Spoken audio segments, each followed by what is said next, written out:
I'm the founder and CEO of STACK Cybersecurity. We're going to start out this evening with a short panel discussion. The idea here is to just talk about some of the things that are going on with cybersecurity and business, and just to spark conversation. This should be, not that long, maybe 30 minutes. I don't know. We want tonight to be fun. And thank you for everyone coming. We're really excited that you're here. We're just trying to make this fun and a little bit educational and a little bit about business, and just kind of show you some cool stuff. What we've got lined up for this evening is going to be really cool. I bet a lot of you haven't seen it, and so it should be pretty interesting. So the panel discussion, again, is just to kind of spark some conversation.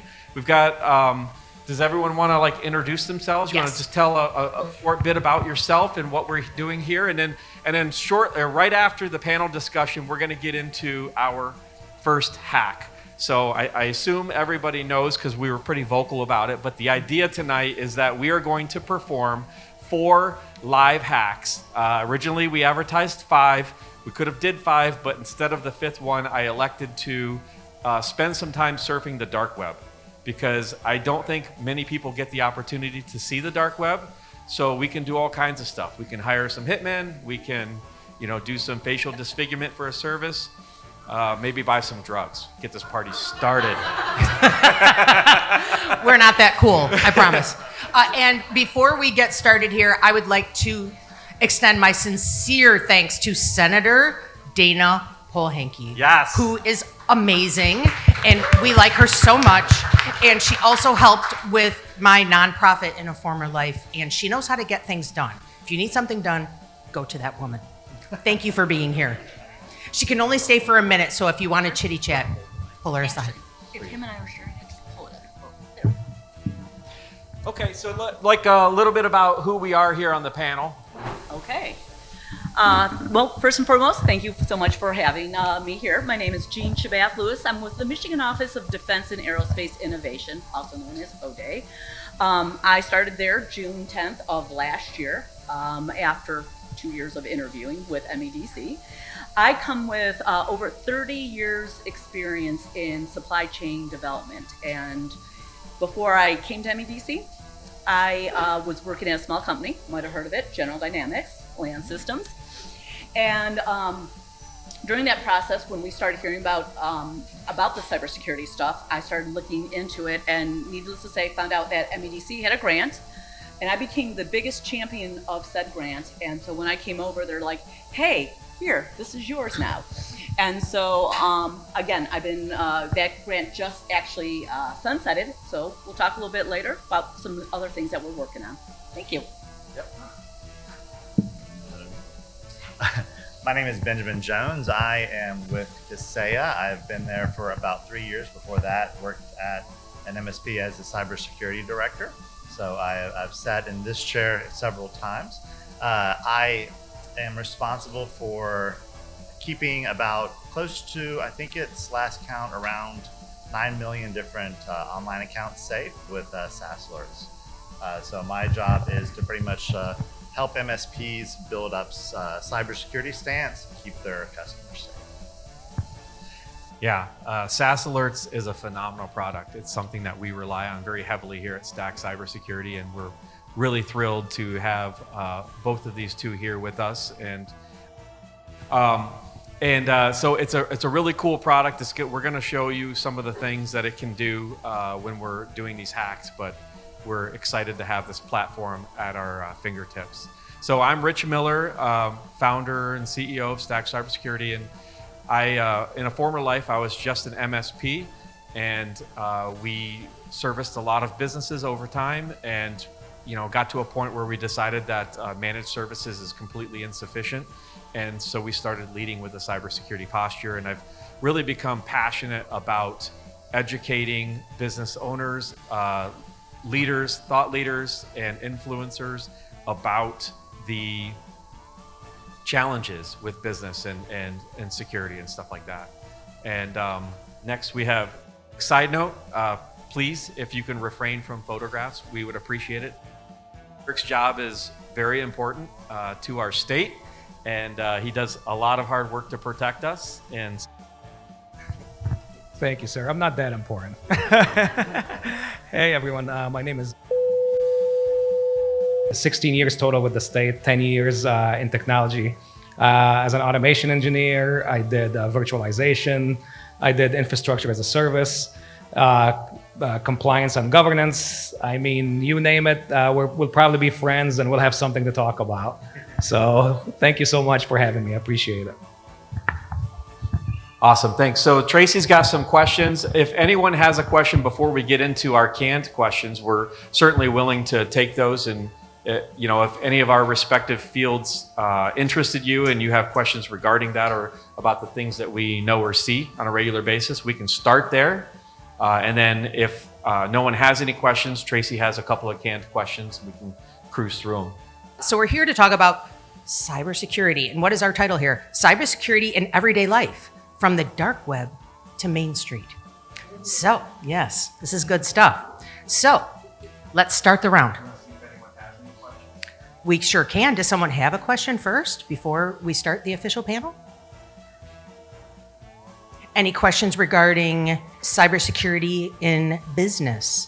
Have you ever, pardon? Scariest hack ever? You want to hear about the scariest hack ever? Okay. Can you tell us about the scariest hack ever? It is Halloween. Make it scary. If you embellish a little, it's fine. No one will know.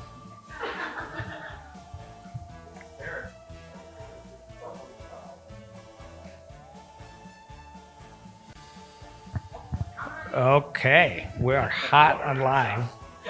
No, come on in. You'll probably take the spotlight away from me.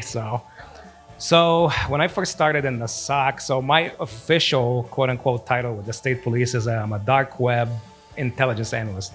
So what makes my role unique is that most dark web intelligence analysts are focusing on drug markets. We focused more on BCs, network intrusions, ransomware groups, and that kind of thing. So with that said, we had a couple of years ago when I was actually working in a SOC, so we got compromised or an attempted compromise by APT 41. Does anyone, pop quiz, does anyone know what APT 41 is? So that's the Chinese intelligence. So the team that I was on, they actually stayed and we were trying to keep them out of the network for, I don't know, like almost 14 hours straight. So we started at 1 o'clock, I don't know, like at 1 a.m. and worked like through the night and through the day just to kind of like keep them at bay. And the reason I'm bringing this up and I'm bringing up the time period is probably one of the most important things that you guys can focus on when that happens is having a proper call tree. Like, you know, we could go into incident response, we could do incident, we could talk shop all day about that. But the most critical thing is who you're gonna call, when you're gonna call them, and what time you're gonna call them. That's very important. And then have an airtight business continuity plan as far as staging and seating. You'll be astonished, like, you know, when something happens when fractions of a second count, how stressful it is, how you're in a time crunch, where people get confused on like where to sit. But that's probably like the main one is just you get compromised. It was like the 4th of July weekend, so we had like a skeleton crew and we just worked all night just trying to keep them out of there. So in scale, that's the scariest. But I'll probably yield the floor for someone else because the scariest stuff is usually actually quite simpler, and we'll get into it. Who were they attacking? Unfortunately, I'm not at liberty to discuss. So yeah, interestingly enough, this stuff always happens on holidays. It happens when there is a skeleton crew. We saw this just last, 4th of July. I'm sitting in a Panera parking lot trying to coordinate contact with business owners to talk about things that are happening. So, all right, you want to get into, question? Yeah, I had Black Cat flare out at 2 a.m. Yes. The CFO realized when he kept at 6 a.m. Jeez. Yep, those are the days. That's when it happens. Yes. Well, that's when we got how many calls at 3 a.m.? I've gotten a lot of calls at 3 Like so many calls. And that's the thing about having the right tools and the right company representing you. We literally, if something is going sideways, like someone in Siberia is trying to get in, guess what? They call us. Yep. So we have a platform Kaseya calls that we us. utilize. Yep. We have a platform called Rocket Cyber, and we've got agents running on all of our stuff. And when things like that pop off, not only do they call at 3 a.m., but they also take action for us, which is phenomenal. I mean, they'll isolate a machine, they'll isolate an entire network for us. So, all right, you want to do the first question? Yes. Hold on. Very difficult. Okay. So I first wanted to say MSP is a IT managed service provider, which is what we used to be. We're currently an MSSP, which is a managed security services provider. A BEC is a business email compromise. A SOC is a security operations center. Sorry, I'm a recovering journalist. I always say, write it out on first reference. Anywho. Yeah, and since we're right there, I want to mention that a BEC, a business email compromise, we are going to show that live tonight.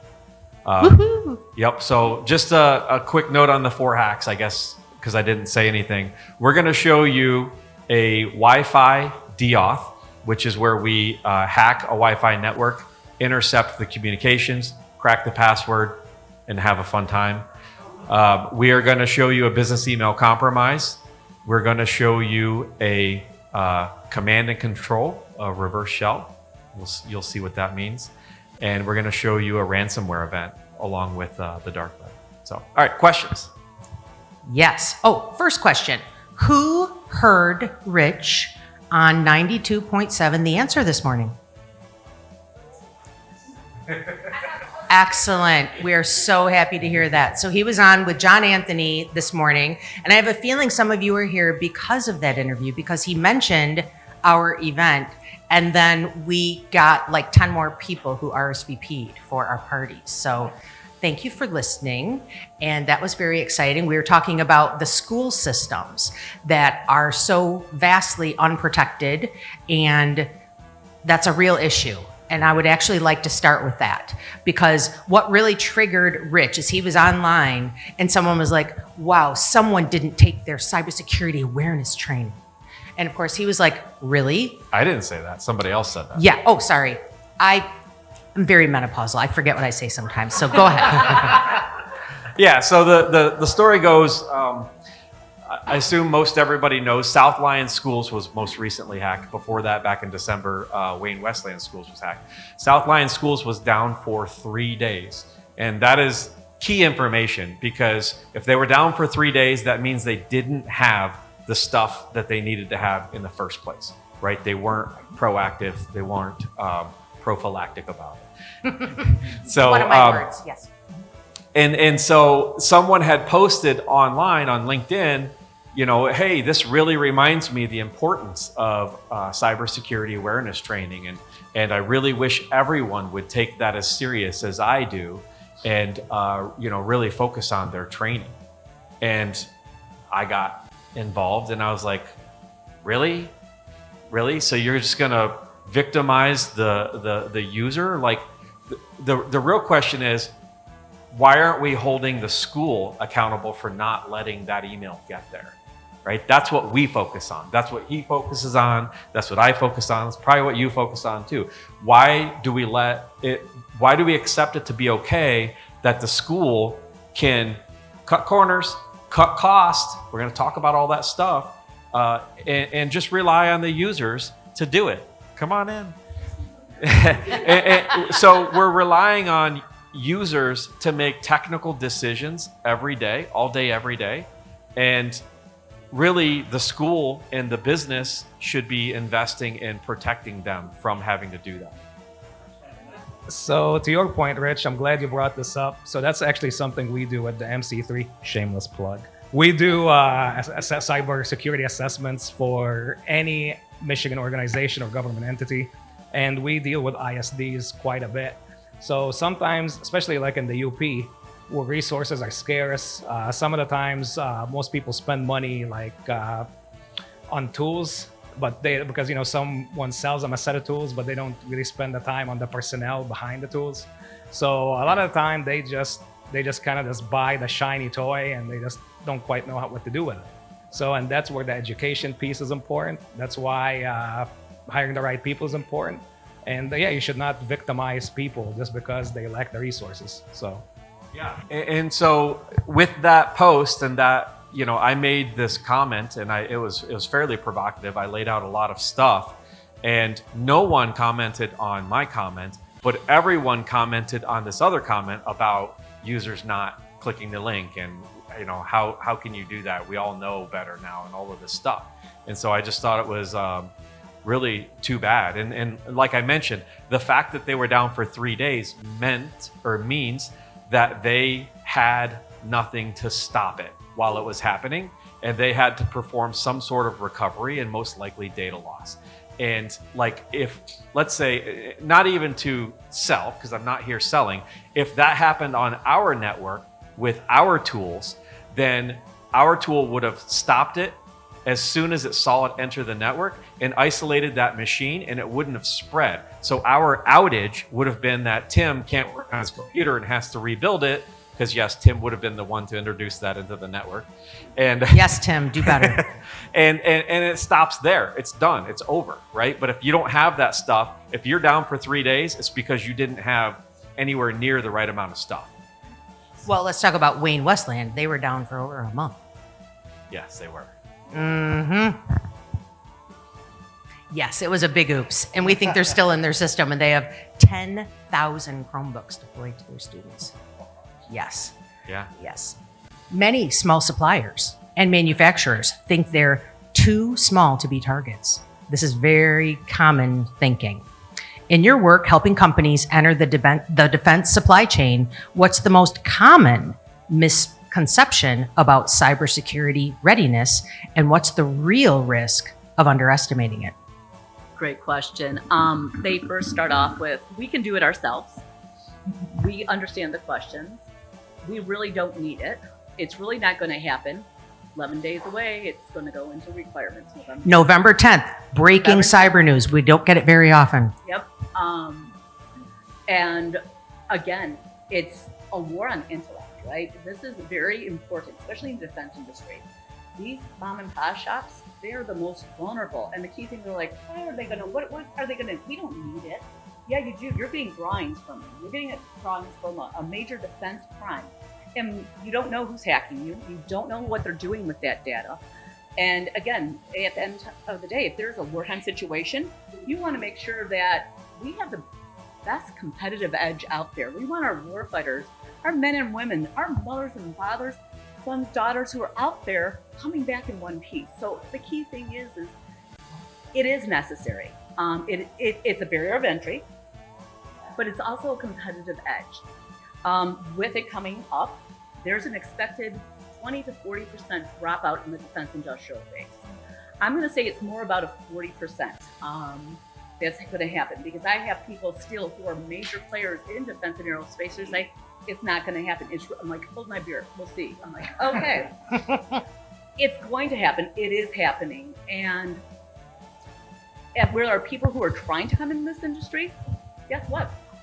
You get that certification, you're going to get that opportunity, because there are going to be fallout. There are going to be needs out there.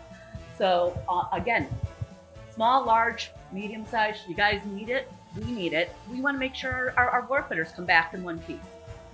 Well, we want to stop China from stealing our stuff. We're not supposed to talk about that. Oh, sorry. I'll talk about it. I'm war sick of it.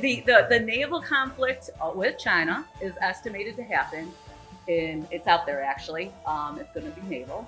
There's a maritime push here, and they expect it to happen in 2027. So April, May timeframe. So go on your trips beforehand. But will we all still be here because of AI? You know, I can't make those guarantees. Okay, I'm not sure, because we have calculated this. Okay, so what we are talking about is the CMMC, which is the Cybersecurity Maturity Model Certification for anyone involved in the defense industrial base or who does business with the Department of Defense. And a lot of manufacturers and suppliers to the defense supply chain had their heads in the sand, including a lot of businesses here in Metro Detroit, the manufacturing capital still of the world. And They have a deadline now. They said it was never going to happen. I'm like, you literally have a deadline. It's November 10th. That's when it's going to start showing up in contracts, And right? if I may, so in Michigan, just to give you an idea of how many people are actually in the defense industry, over 4,000 suppliers in Michigan in defense, over 900 in aerospace, and 292 in naval. That maritime, just to be exact. Love it. I love factoids. Rich, go ahead. Yeah, so no, I want to finish that topic, but then I want to move to talking about ease of use and then probably get into our first hack. Okay. So I want to have Ben talk a little bit about, because he sees this stuff a lot. He spends a lot of time building out hacks and cybersecurity type of events and simulating them. So I want to have him talk about the fact that this stuff is easy, it's available, and I think that'd be a great segue. You want this one? Oh no. Yeah. So in my demo, I will typically demonstrate how easy it is to configure and set up these token types of servers, which is one of the ones you want to see, which is Evil Jeans. Pretty much, it requires you to invest a decent amount of money. It'll cost you about $1 for the domain for that. That's for the year. Then an additional probably about $20, and that'll cover you for that for the next year. And that's pretty much about it. Everything else, the software included, is free. Instructions can be found on YouTube. You can be up and running in, let's say, an hour or so? Yeah, about an hour is what it takes. That's what I invested in, and I invested about $26. Yeah, so the ROI on that sort of software is almost immediate. And the scary thing is most people have automated this process, so you don't even need to be there. It's not like you're seeing on the movies where someone's typing, I'm in. It's start and then walk away, come back, and cash your check. Get a notification. Yeah. What are the things I usually tell people is, usually the people that are attacking you aren't usually the ones that are in your system. Their job is to gather all of these credentials and cookies and pile them up in here and take it to the dark web and say, hey, I got these 500 accounts. Will someone give me $1,000 for them? And they go all day long. Bring Yeah. her off, please. So, quick question on that: Who here uses MFA to get into their email? Raise a hand. Everyone's familiar with MFA? Everybody should be raising their hand. This is an important security protocol. So, I think everyone's using MFA. Yeah. No big deal. No big deal. Easy day. We're going to show you. Who wants to see a hack? All right. I want to see a hack. Yes. Y'all good with that? All right. So we're going to transition and Well, thank you to our panel. Yes.